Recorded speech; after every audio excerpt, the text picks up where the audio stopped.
Hello guys. I've been asked a lot over the last year or several if I could maybe do just a quick casual demo on drawing rather than my usual watercolor painting. So that's what I'm going to do today.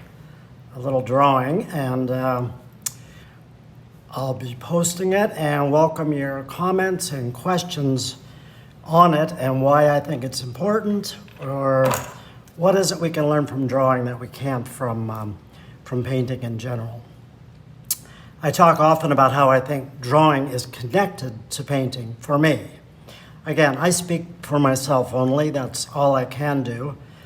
But obviously drawing with a pencil is interpreting or describing maybe a scene, a person, a place, or a thing by virtue of a line. That's your standard idea of drawing. Whereas painting in watercolor, of course, is describing or interpreting a person, a place, or a thing in terms of shapes. I think they're very connected. However, the way I draw, I use tonal areas, shapes of value, light, dark, mid-tone. I draw very much like I paint, in that I use compositions of three basic values: the dark, the light, the mid-tone. I arrange them on the page in an abstract way that I hope implies a sense of the place. I try not to describe the place or thing I'm drawing, but rather I try to interpret it, just as I do in painting. The other thing I think the way I draw what it has in common with the way I paint is that I use the untouched surface of the blank sheet of paper to provide all the light, just as you do in a transparent painting medium. So the light all comes from the paper, and all I draw in tones is the shades and the shadows that allow that light to have life and resonance.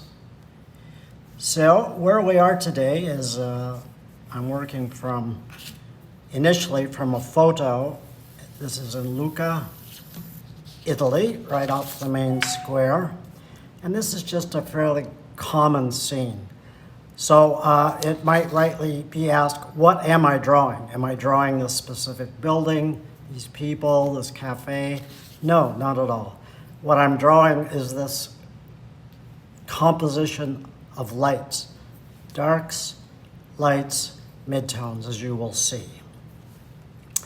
For me, when I approach a painting or a drawing in that way, I try always to paint the abstract composition of shapes of value rather than describing the thing that I'm actually looking at.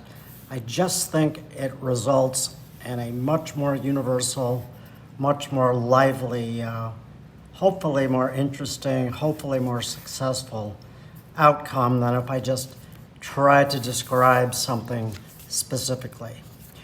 Oh gosh, there's lots to say here. What I'm doing now is I always start with the horizon line, which is where your eyes will fall if you're standing on a flat plane, a floor, or a plaza, such a piazza such as this. If you notice, all the people's eyes are in a line.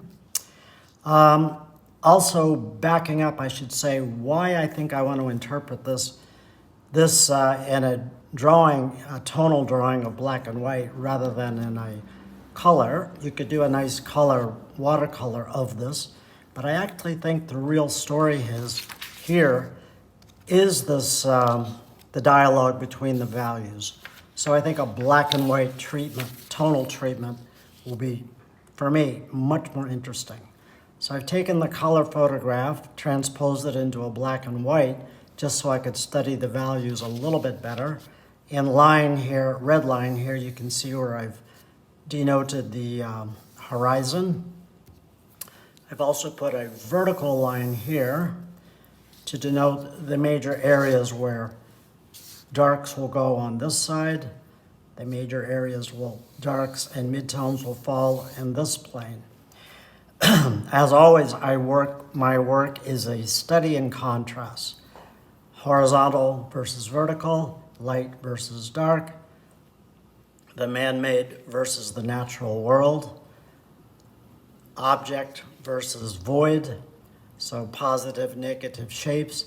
These are the kinds of things that always interest me much more than any specific thing. So before I get really started, I wanted to take this to show you the black and white photo is a good way for me to study the location of shapes and the location of darks and lights where I want them.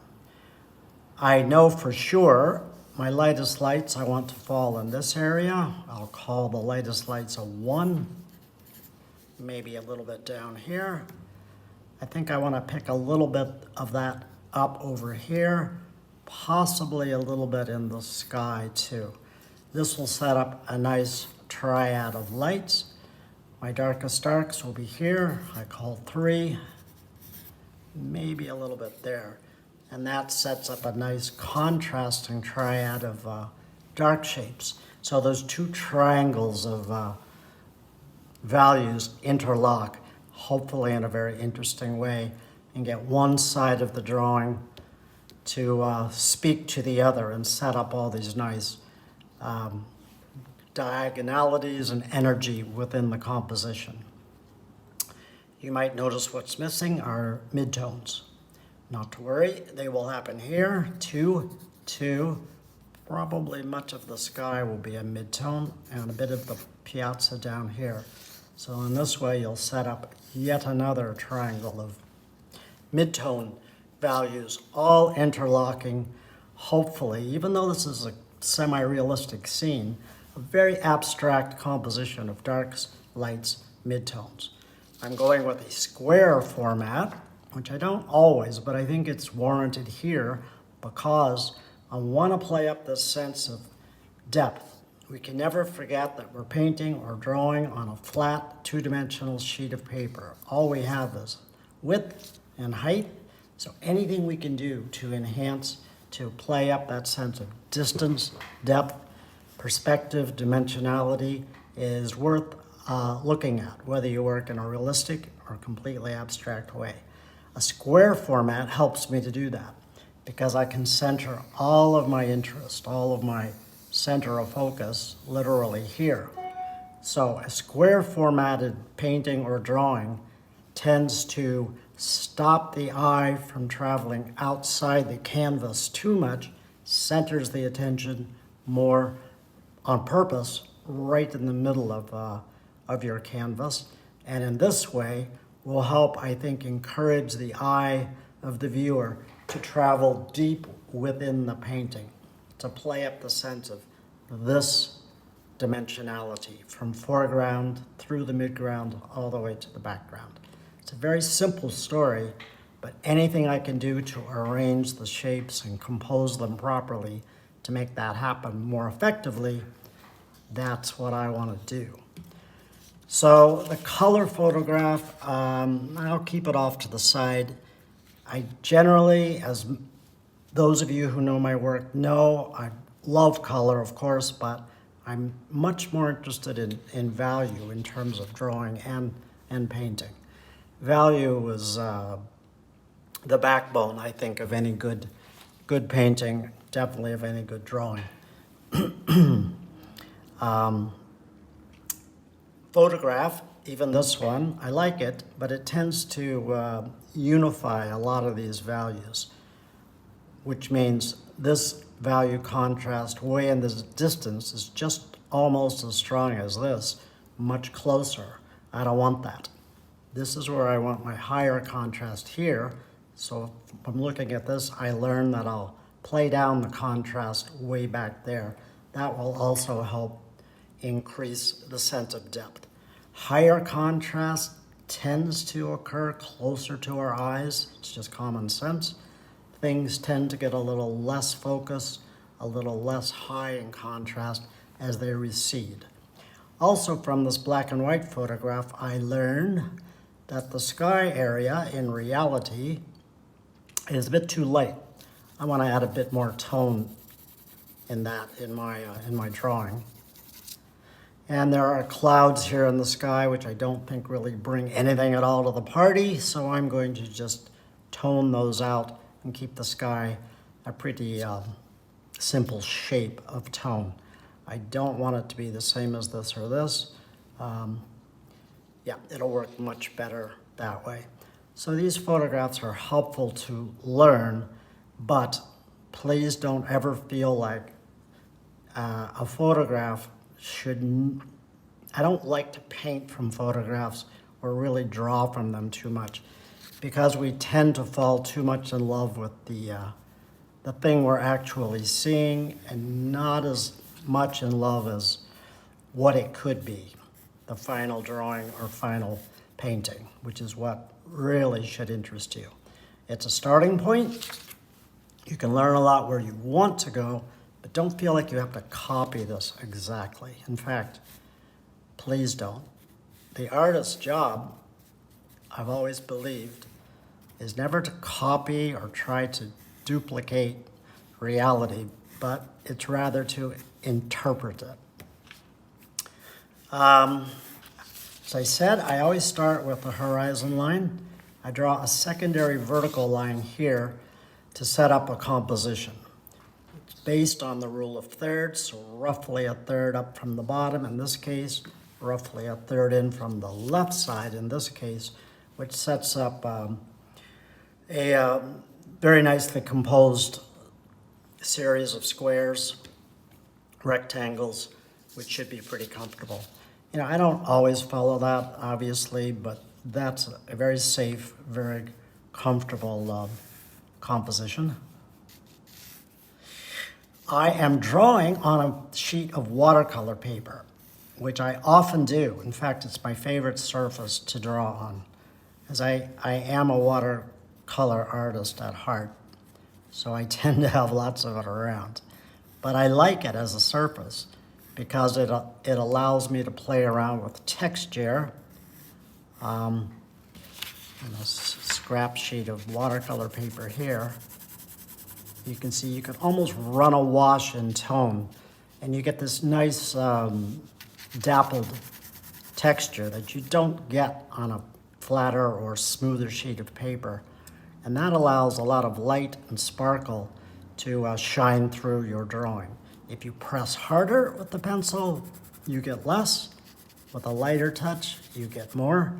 And it's a very simple thing to do once you get onto it.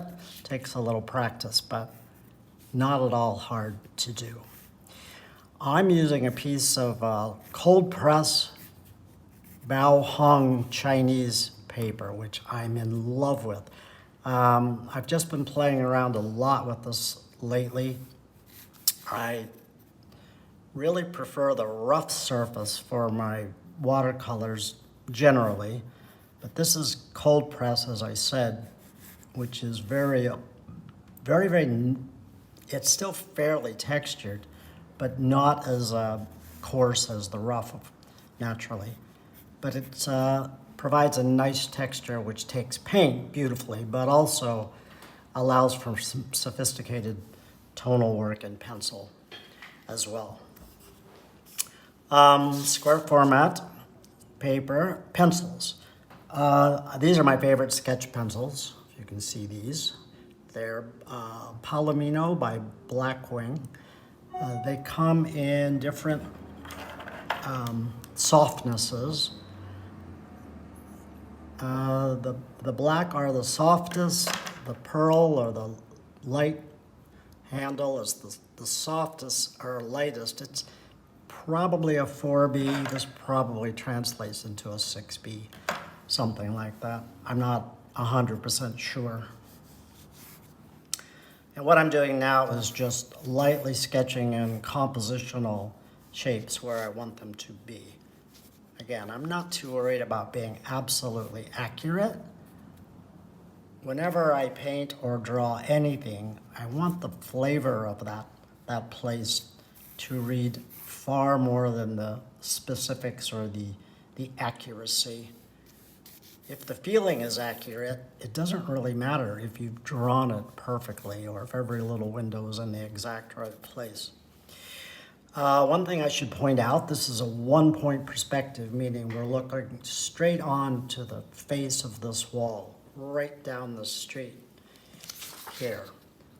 So we're looking pretty much axially down the street. With the red pencil, you can see that I've tried to find where the vanishing point would be.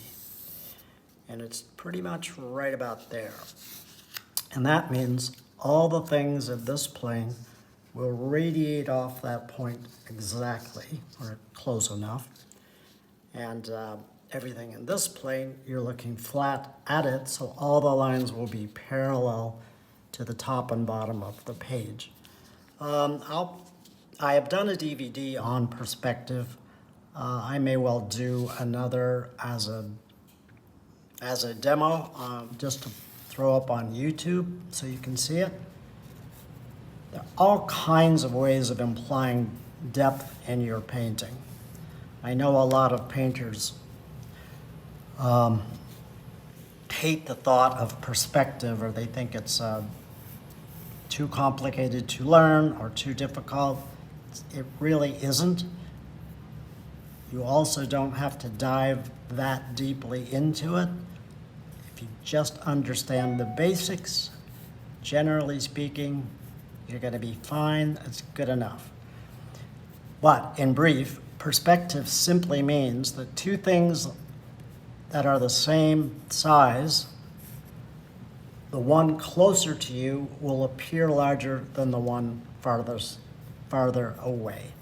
Perspective is just common sense. It's everything we already know, but just translated into a painting or a drawing.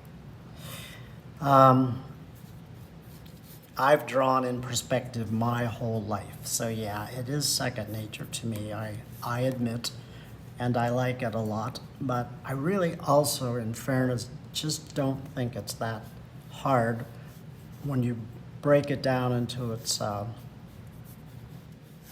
component parts and realize it really is just a trick. You're playing with the viewer's eye. So again, this point right there, almost at the corner of this frontal building,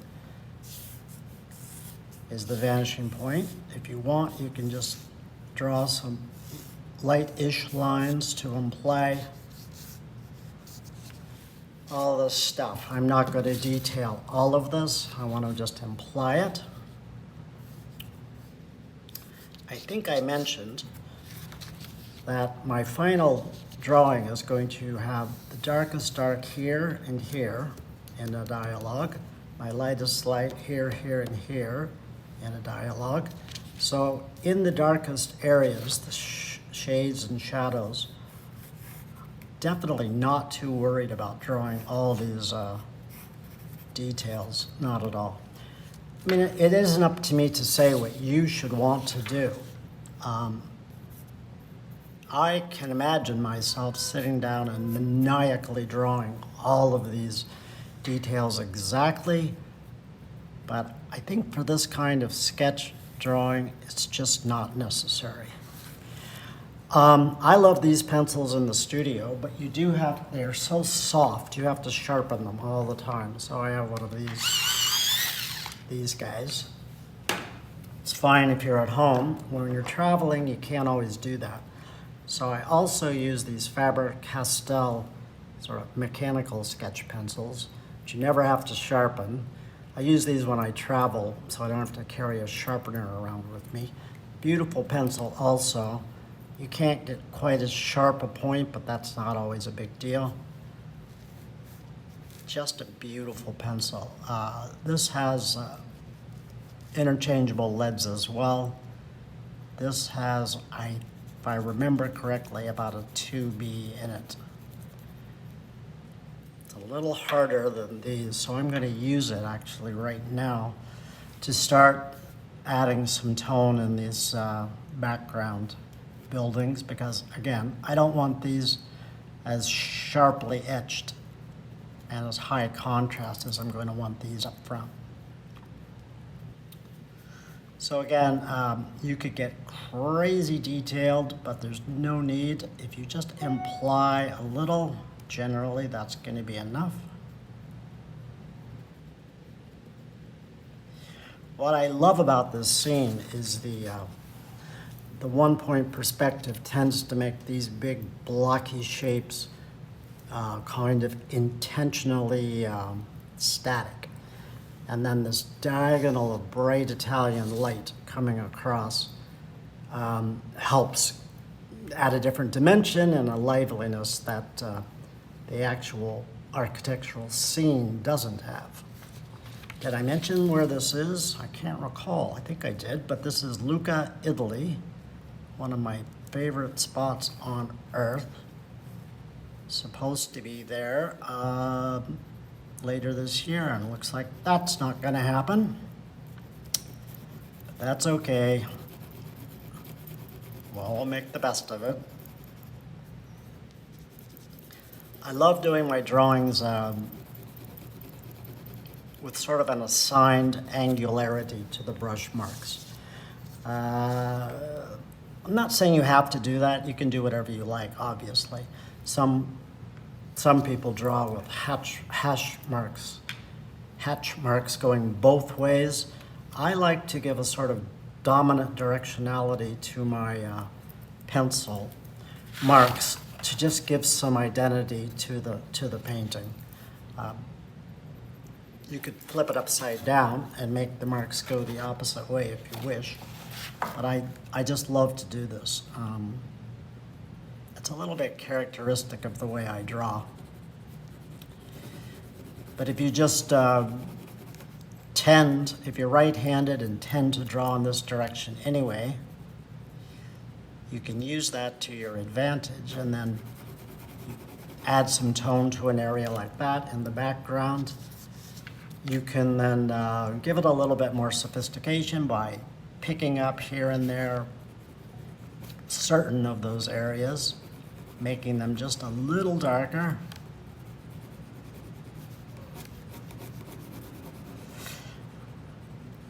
Just a little bit of a stylistic thing that I picked up over the years. Again, I'm not saying you need to do it or have to do it, but you're welcome to borrow it.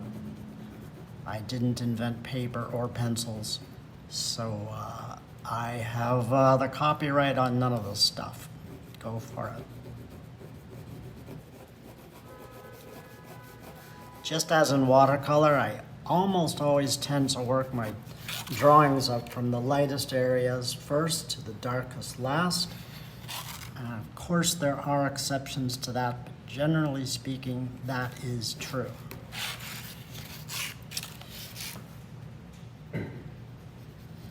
So these buildings in the mid are the closer background. I don't want as dark as I keep saying, so I'm cautioning myself to be a little less detailed with them.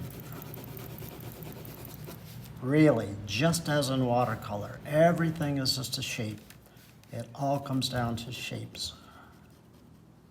And always shapes of value, which is the natural completion of that sentence.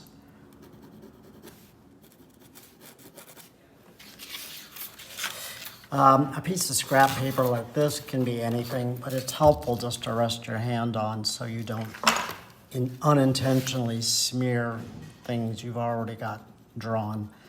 There are those people who draw their whole drawing from left to right, if they're right-handed, to try to avoid smearing. I'm not that clever. I tend to work over the whole surface of the paper and work it all up together, so it's a bit hard for me to do that. But I get it. It's a good technique if you can pull it off.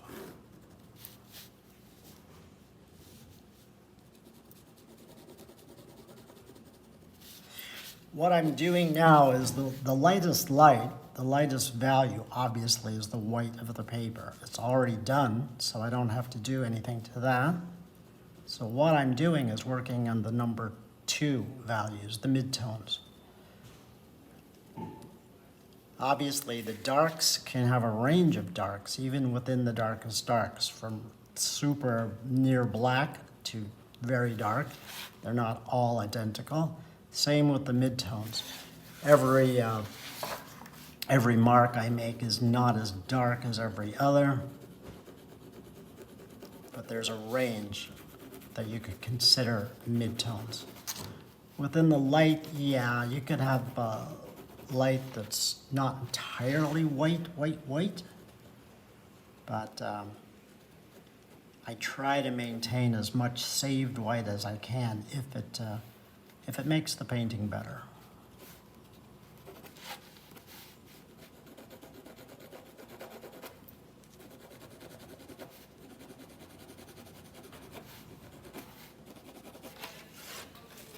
So again, I don't want to go too dark back there. The real darks are going to happen up here, so I don't want the back to pull forward. But the angularity of this light is critical. Another thing you can do is put a piece of board or paper down and then sketch right up to it or over it to help maintain a straighter line.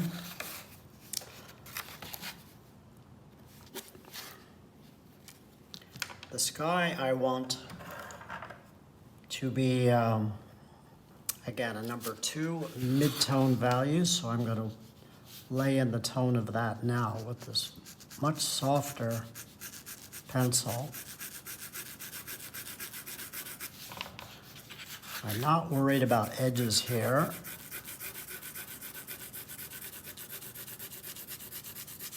I'll show you why in a second, but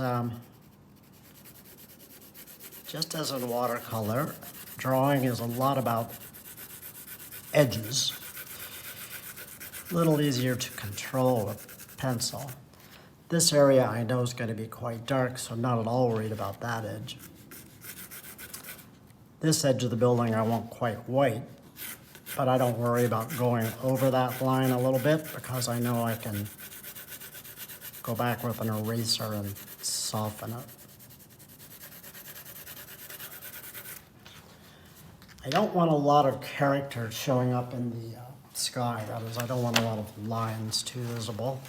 So with a paper towel and that sort of wash of graphite, I'm going to smooth the area of sky out.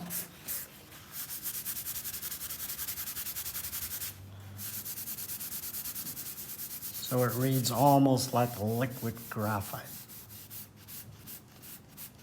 Generally, I'm applying little pressure, but I'm keeping it all in this direction. So if there are any visible marks, they will all be in the same direction.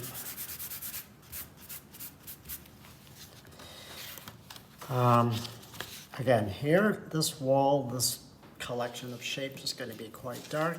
This I want to maintain as quite light, so I can just hold up a piece of paper next to that.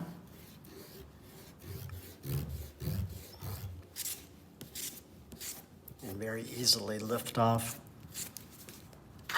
graphite there for a nice clean line. Erasers, I use these monos by Tombow. They're vinyl white, very soft. I use these for my watercolors as well because they don't scratch the surface of the paper. They're very soft.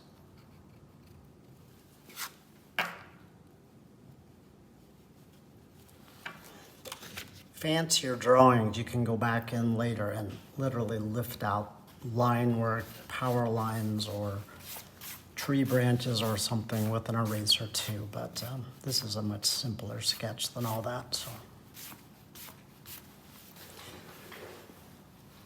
So within reason, that is the background all laid in.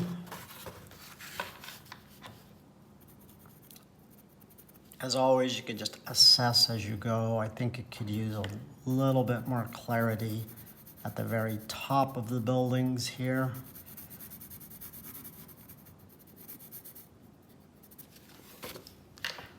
I can afford to go a little bit darker. I want to keep this area fairly obscure, falling back into space. So I'm pretty happy with that. Just being cautious I don't get too detailed at all.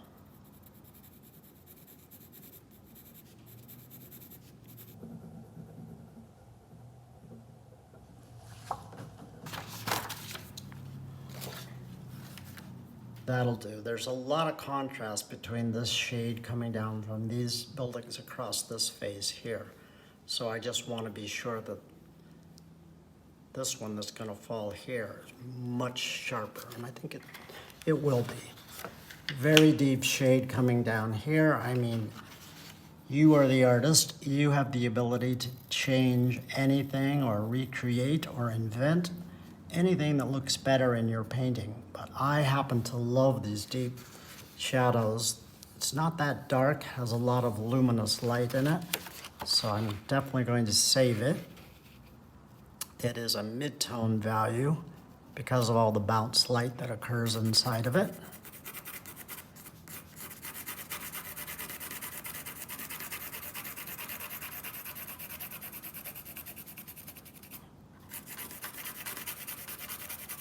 So as things get closer, the pencil work, the expression of line work, I think you can allow it. I like to allow it to become a little bit more expressive. Again, that's another little trick that helps make it look a little more forward of everything back there, which is all a little bit hazier and more foggy. Down the side of this building, receding into the distance, is this beautiful, deep, overhanging eave. And graphically, I want it to get pretty dark. For one reason, it's going to help pop out the light of this, this more near wall. I want the contrast, the primary contrast in this painting to happen pretty much here. That'll be the, generally speaking, the center of focus. So this is my softer sketch pencil. And what I'm doing here is just sort of intuitively, I did that very quick sort of tonal wash with the soft pencil, and now with the softer pencil, I'm just picking up some areas that pencil laid down, enhancing them, and then leaving some of this angularity showing through.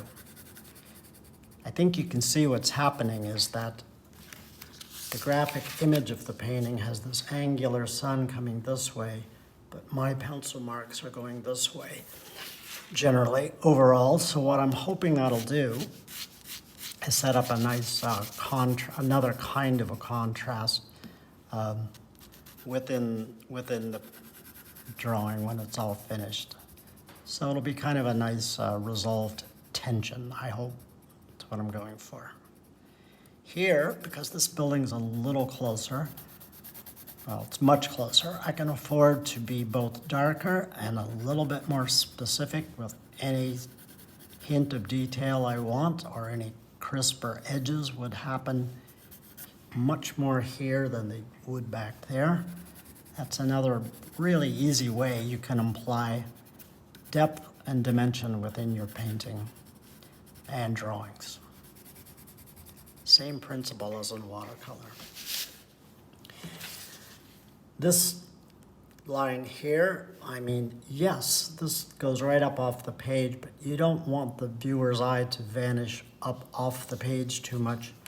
So I'm going to allow the top of that overhanging eave to just bleed right into the sky a bit. What this will do, I hope, is to pull the interest of the painting down here more, not so much up there.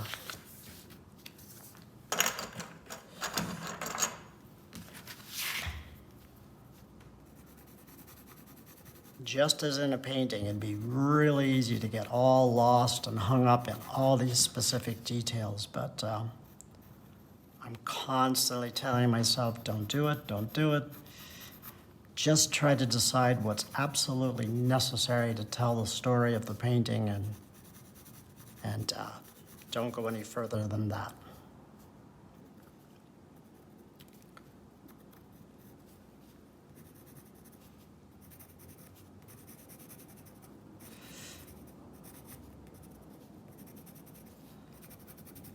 So for now, I think that's pretty good. I've implied this window without being explicit about what it is. It's always good, I think, to leave a considerable amount of your finished work to the viewer's imagination. They can fill in the blanks with their own mind, and that's good. It sets up a kind of communication, silent communication between the viewer and the artist. And the viewer then gets involved in your drawing or your painting in a way they might not if you spell out every little thing. It keeps them at arm's length, at a distance. This way, they're all part of your creative process. It's very inclusive. This sharper, smaller overhangs here on the wall, which I think are pretty important to help tell the story. Smaller one there, not as important. As the lead of the pencil gets worn down a bit, you can use the side of it to make some beautiful wider lines. In the old days, that was called a chisel point, and it's a very easy thing to pick up on and to master. I think it's not that hard. It's very useful rather than always having such a sharp point to use the edge of your pencil to imply a lot of this without stating all of it.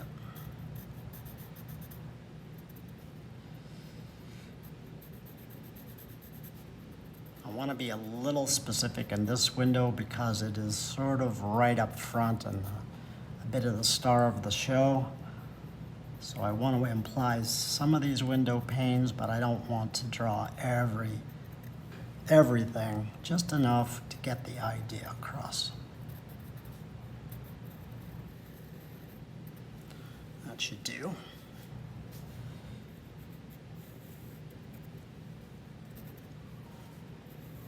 There's a little railing there. I mean, I can choose to leave it out, but I think a little bit of filigree won't be such a bad thing. I'm trying to do this all under an hour so that I can upload it more easily. And I guess what I'm saying is I may not get this completely done, so I will stop, and if I don't, I'll try to pick it up in a next installment.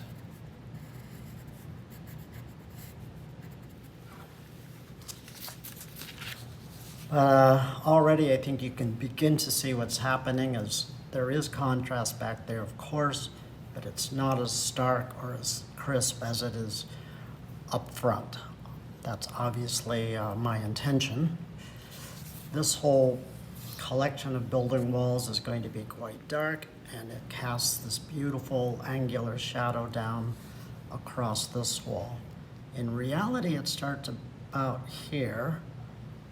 I obviously have the right, if I want, to move it, but I'm pretty happy with that location. It comes out over these awnings, the signs, and down. Down here there is a lot of stuff. You can edit a lot of it out or include as much as you want. It's entirely up to you, of course. I think I want it to look a little busy and confusing without, being too illustrative. I don't want to be too specific, but I want to give a sense of busy street, sidewalk, street cafe there. Right, now, I am going to lay in this really dark shadow and then move across and try to do the dark on the other side as well. There's a drain pipe here, which of course I can leave out, but I just like the sort of contrast of the big shapes and the sort of smaller line work on occasion. It's another thing that'll help make this element appear closer to us.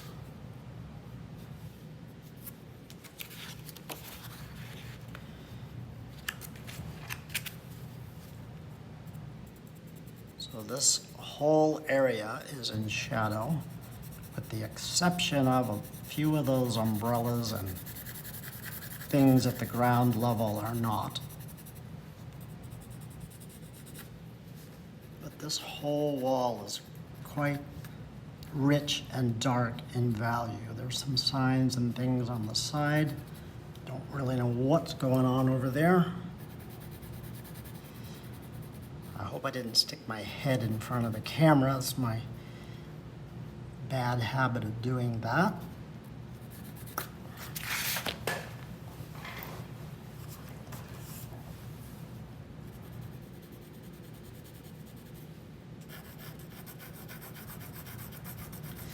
You can sort of run the pencil in a different direction to just lay in a little bit of value and then go over it in the direction you've started if you're employing that gimmicky technique that I love so much.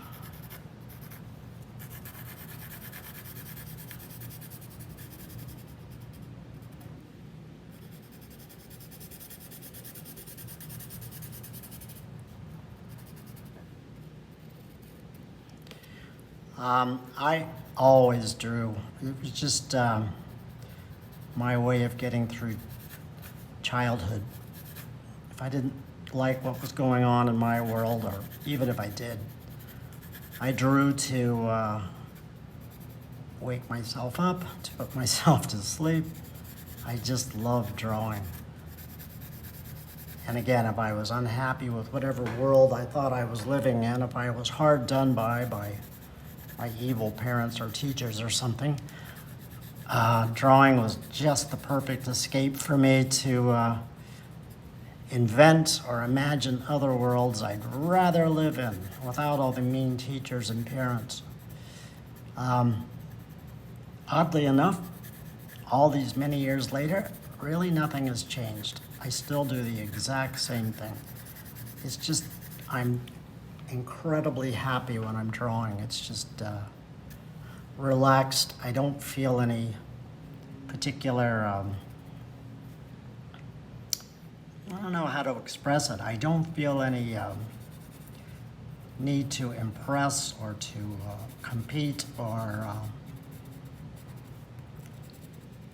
show off or whatever else I think I'm trying to do in painting sometimes. It's just what I love to do.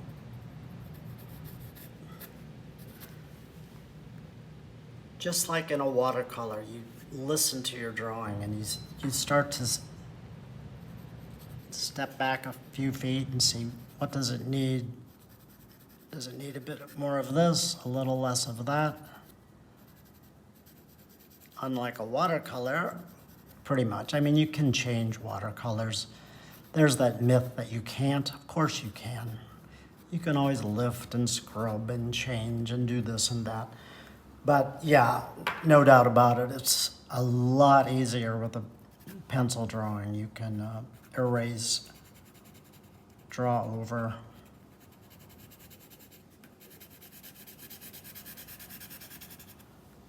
So there's a little bit less in drawing of that breathless fear that we sometimes get with a watercolor, which in truth is part of why I love watercolor, that it is more than a little unpredictable. You never quite know what's going to happen, so it's a bit of a thrill ride. I get some of that with drawing too, but again, drawing for me is much more of a relaxed experience. So it's starting to shape up. I do think, as in my drawings, connection is always very important.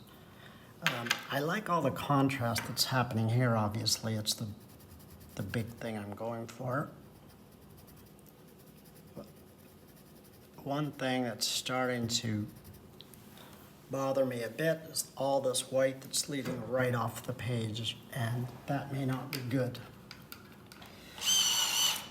So if we want to keep most of our contrast right here,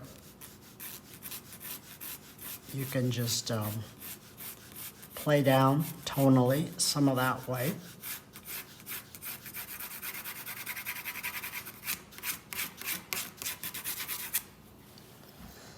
Yep, and then just keep all of your high contrast right here where you want it.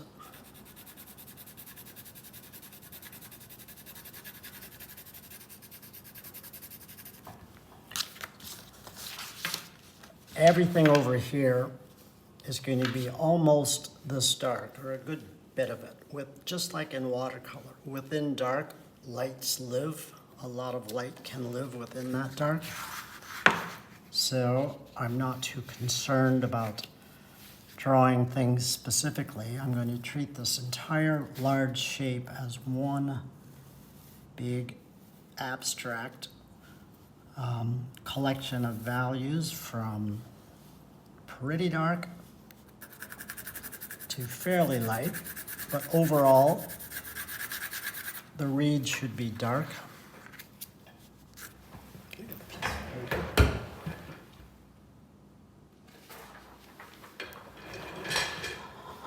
I got a little carried away over here with my darks, so I don't want to smear them, so I'm just going to cover this with a sheet of paper, try to protect what I've done.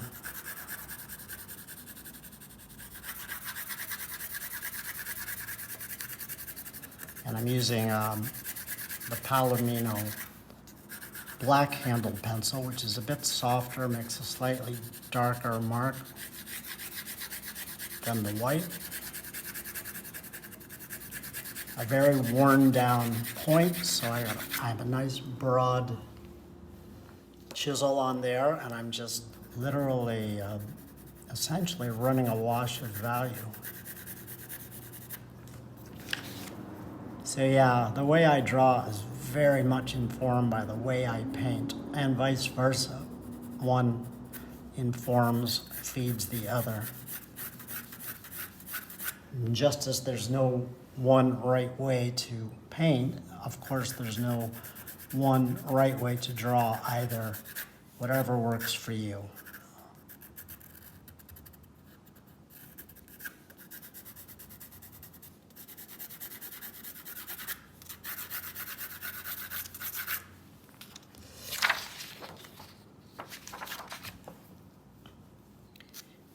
In the photograph, you'll notice there's all sorts of bicycles, people. I'll put some of that in, but I'm editing a lot of that away because I really want this to be just a discussion of shapes of value. So unless they bring something really special to the party, they're out.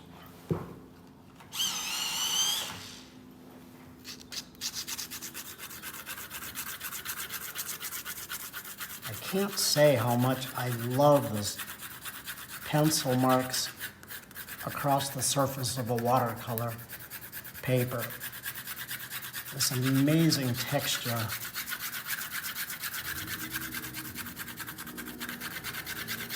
You can do some really fine drawings on hot press or very smooth paper too, obviously. They lend themselves to doing much more fine, highly detailed kind of work. And if that's what you're in the mood for, or if that's your thing, obviously you want to choose a smoother piece of paper. But for these more impressionistic approaches, slightly more textured paper is definitely the way to go. So that's the base value for that. Within that body, I will go in and add a reasonable amount of hints at some of that detail, but not all of it. The next thing I want to do is connect the body of these buildings by the shadow they will cast in the back.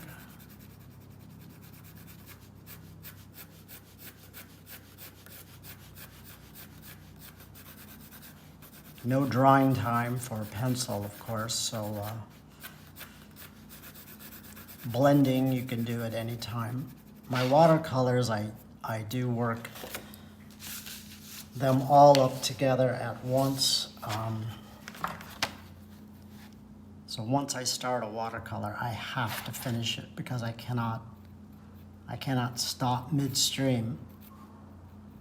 A drawing you can easily. And I have started a drawing, come back to it days later to finish, nothing's lost. So a little of that watercolor anxiety is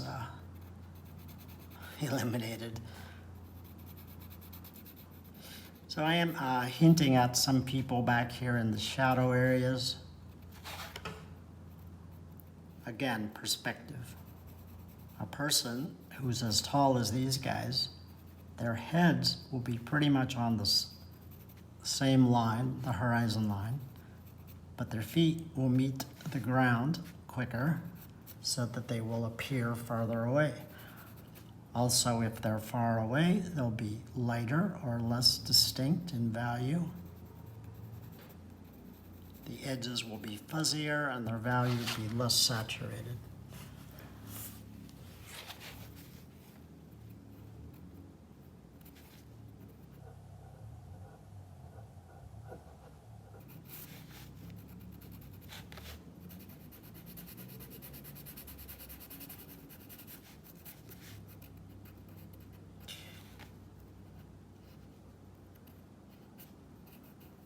Exceptions, of course,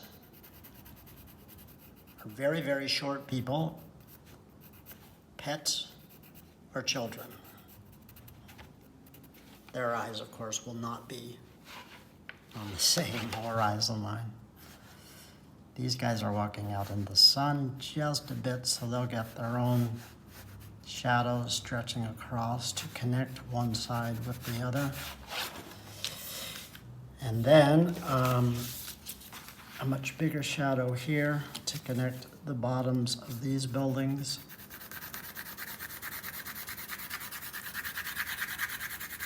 With that.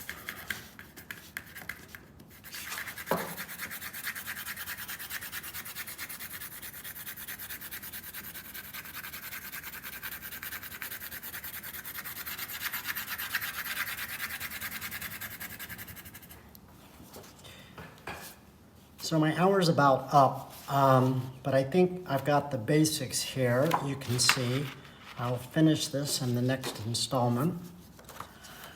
But I think you can see how I've tried to interpret the reality here by begin to thinking of it less in terms of color, more in terms of value, as represented by the black and white photo. And then one step further into slight abstraction by breaking this down into the light values here. I was going to put a little in the sky, but I think it's not needed. I think all of the light saved in here works well. So the lightest light, the midtones here, a little bit here, the darkest darks here, and then going to be just here to set up another connection of darks, a connection of lights. Everything in concert. Anyway, thanks for watching, guys, and I'll pick this up next time. Thanks.